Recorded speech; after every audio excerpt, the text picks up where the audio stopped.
Welcome to our channel Tally radar. నేను మీ journalist Yagnamurthy. Sirish Reddy Dil Raju cousin ఆయన ప్రస్తుతం చిక్కుల్లో పడ్డారు. కారణం ఆయన ఇచ్చినటువంటి ఒక interview.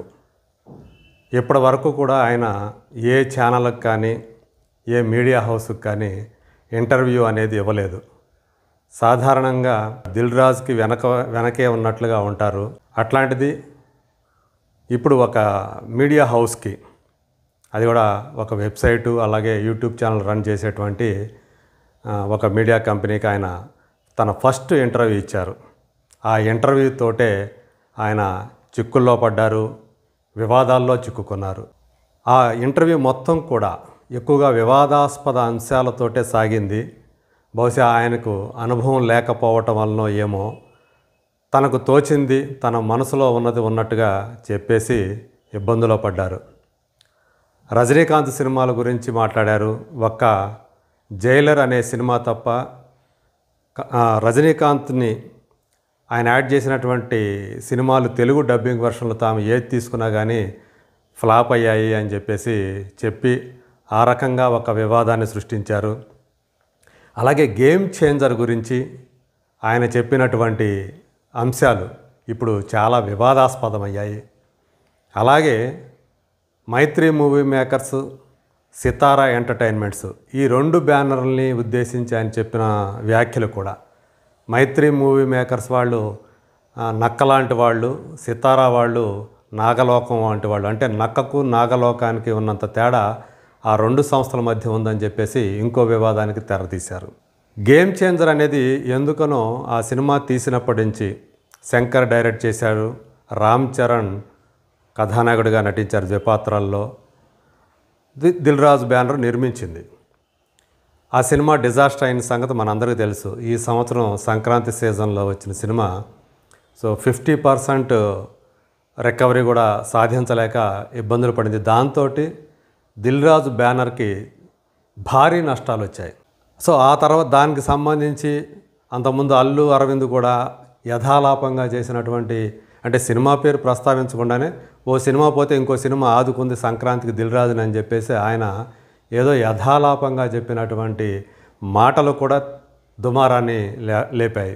Mega fans Allu Arvind మీద విరుచుకుపడ్డారు. దాంతో ఆయన సారీ చెప్పాల్సి వచ్చింది. తను ఉద్దేశపూర్వకంగా అనలేదని చెప్పేసి వివరణ ఇచ్చుకోవాల్సి వచ్చింది. ఆ తర్వాత ఇప్పుడు శిరీష్ తాను ఇచ్చినటువంటి ఇంటర్వ్యూలో గేమ్ చేంజర్ గురించి మాట్లాడుతూ, గేమ్ చేంజర్ డిజాస్టర్ అయిన తర్వాత డైరెక్టర్ శంకర్ నుంచి కానీ అలాగే హీరో రామ్ చరణ్ నుంచి కానీ ఒక్క ఫోన్ కూడా తమకు రాలేదని చెప్పేసి ఆయన మాట్లాడాడు. దీంతో మెగా ఫ్యాన్స్ ఒక్కసారిగా ఆయన మీద భగ్గుమన్నారు. గేమ్ చేంజర్ విజయంలో లేదా దాని ఫలితంలో రామ్ చరణ్ పాత్ర ఏముంటుంది, తీసిన దర్శకుడిది కదా అని చెప్పేసి వాళ్ళు, అయినా కానీ మా హీరోని టార్గెట్ చేసి అలా మాట్లాడతారా అని చెప్పేసి శిరీష్ని చెడుగుడు ఆడుకున్నారు సోషల్ మీడియాలో. ఆ దెబ్బకి ఆయన దిగి వచ్చాడు. శిరీష్ ఒక ఓపెన్ లెటర్ని రిలీజ్ చేశాడు మెగా ఫ్యాన్స్కి. అలాగే చిరంజీవి ఫ్యామిలీ కూడా ఆయన సారీ చెప్పాడు. ఆయన Ram Charan game changer cinema కోసం తన సమయాన్ని వెచ్చించారు, అలాగే ఎంతగానో సహకరించారు. చిరంజీవి కుటుంబంతో తమకు చాలా కాలంగా సాన్నిహిత్యం ఉంది. ఎప్పుడూ కూడా తాను కించపరచాలని చెప్పేసి రామ్ చరణ్ కానీ లేదా మెగా ఫ్యామిలీ కానీ అనుకోలేదని చెప్పేసి ఆయన వివరణ ఇస్తూ చివరిలో తన మాటల వల్ల ఎవరికైనా సరే ఇబ్బంది కలిగి ఉంటే క్షమాపణలు చెప్తున్నానని కూడా ఆయన చెప్పారు. దీనికి దిల్ రాజు కూడా వివరణ ఇవ్వాల్సి వచ్చింది. సహజంగానే ఆయన కజిన్ కాబట్టి, ఆయన సోదరుడు కాబట్టి దిల్ రాజుకి ఈ శిరీష్కి సంబంధించినటువంటి ప్రశ్న ఎదురైతే, శిరీష్ తన మొట్టమొదటి ఇంటర్వ్యూ కాబట్టి ఆయన ఎలా మాట్లాడాలి ఏంటి అనేది ఆయనకు కూడా అనుభవం లేకపోవడం వల్ల అలా మాట్లాడాడు. అంతేగాని అందులో ఎలాంటి దురుద్దేశం లేదని చెప్పేసి ఆయన దిల్ రాజు చెప్పుకొచ్చాడు. సో మొత్తానికి అంటే ఇంటర్వ్యూ ఇవ్వనేలా ఈ తంటాలు పడనేలా అని చెప్పేసి విశ్లేషకులు అంటూ ఉన్నారు. ఈ మధ్యకాలంలో ఇంటర్వ్యూల రూపంలోనో లేకపోతే ప్రెస్ మీట్లలోనో సెలబ్రిటీలు అన్యాపదేశంగానో లేదా యథాలాపంగానో ఏదో ఒక మాట అనేయటం, ఎవరి మీదో విమర్శలు చేసేయటం, పేరు ప్రస్తావించకుండానే ఉద్దేశపూర్వకంగా ఎవరి గురించో మాట్లాడటం, లేదా తెలిసి తెలియకుండా మాట్లాడటం, ఇలాంటి వాటి వల్ల విమర్శలు ఎదుర్కొంటూ ఉన్నారు. అలాగే వివాదాలు కోరి కొని తెచ్చుకుంటూ ఉన్నారు.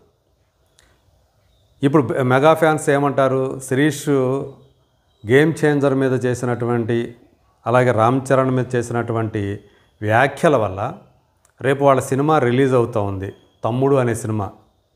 అందులో నితిన్ కథానాయకుడు. అతను పవన్ కళ్యాణ్కి వీరాభిమాని, అంటే మెగా బ్రదర్స్లో ఒకడైనటువంటి వ్యక్తికి ఆయన వీరాభిమాని. ఆ సినిమాని మేము బ్యాన్ చేస్తాం, దాంతోపాటు దిల్ రాజు బ్యానర్ నుంచి వచ్చినటువంటి ఏ సినిమా అయినా సరే మేము బ్యాన్ చేస్తాం, మేము చూడమని చెప్పేసి వాళ్ళు తేల్చి చెప్తూ ఉన్నారు.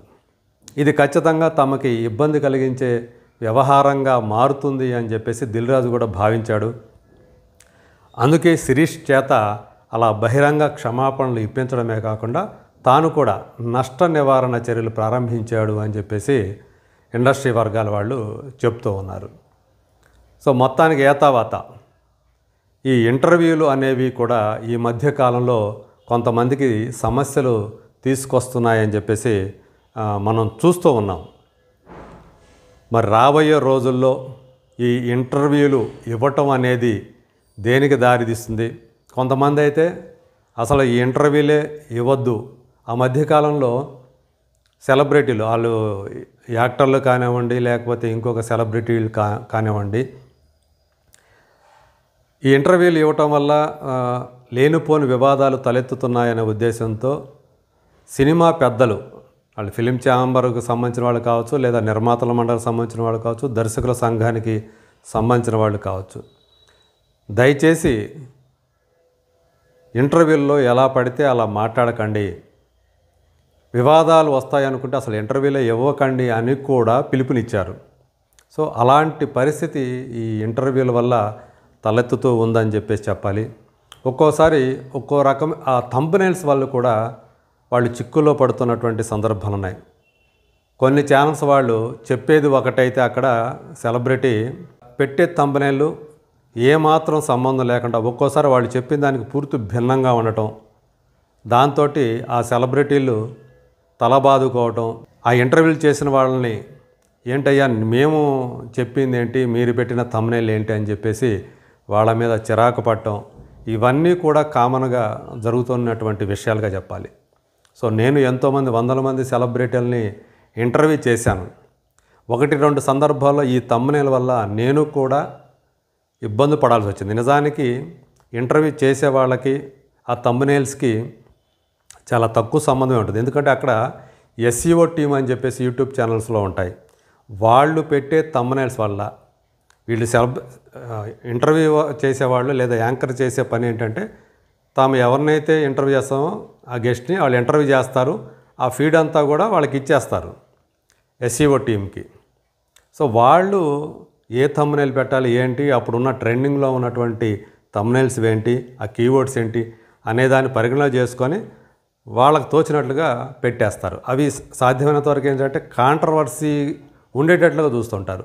దీనివల్లే అటు సెలబ్రిటీకి ఇబ్బందులు, ఇటు ఇంటర్వ్యూ చేసేటువంటి ఆ యాంకర్కి కానివ్వండి, ఇంటర్వ్యూర్ కానీ ఇబ్బందులు వస్తూ ఉన్నాయి. ఇప్పుడు జరిగినటువంటి ఇన్సిడెంట్లో ఏంటంటే నిజంగానే శిరీష్ రెడ్డి వివాదాస్పద వ్యాఖ్యలు చేశాడు. సో బహిరంగంగా మామూలుగా ప్రైవేటుగా మాట్లాడటం వేరు, బహిరంగంగా ఒక వేదిక మీదకు వచ్చి ప్రపంచమంతా చూసేటువంటి ఆ వీడియో ఇంటర్వ్యూలో అలా మాట్లాడటం అనేది నిజంగా తప్పే అని చెప్పేసి చెప్పాలి. చాలా జాగ్రత్తగా ఆచితూచి మాట్లాడకపోతే ఏదైనా వివాదాస్పద అంశాలు అవతల వ్యక్తి అడిగినా, ఇంటర్వ్యూ చేసే వ్యక్తి అడిగినా ఎంతవరకు సమాధానం చెప్పాలో అంతవరకే సమాధానం చెప్పాలి. తాము మాట్లాడే మాటల వల్ల అవతల వాళ్ళు ఇబ్బందులు ఎదుర్కొనే పరిస్థితి వస్తుంది, అవతల వాళ్ళ గౌరవానికి మర్యాదకి భంగం కలిగే పరిస్థితులు వస్తాయి అనేటిలాంటిది స్పృహ ఉండాలి. సో ఆ స్పృహ లేకపోతే ఇలాంటి తంటాలే వస్తాయి. ఈ శిరీష్ ఉదంతం వల్ల అయినా సరే సెలబ్రిటీలు చాలా జాగ్రత్తగా తాము ఇంటర్వ్యూ ఇచ్చేటప్పుడు వివాదాస్పద అంశాలు ఏమైనా మాట్లాడాల్సి వస్తే ఆచితూచి మాట్లాడితే ప్రస్తుతం ఏదైతే జరుగుతుందో అలాంటి వివాదాలకి తావు లేకుండా వస్తాయి. మొత్తానికి శిరీష్ కాంట్రవర్సీ అనేది ఈరోజు ఇండస్ట్రీలో హాట్ టాపిక్గా మారింది. మరి ఇది ఎంతటితో సద్దుమణుగుతుందా? మెగా ఫ్యాన్స్ ప్రస్తుతం గుర్రు మీద ఉన్నారు. వాళ్ళు శాంతిస్తారా లేదా? Let us wait and see.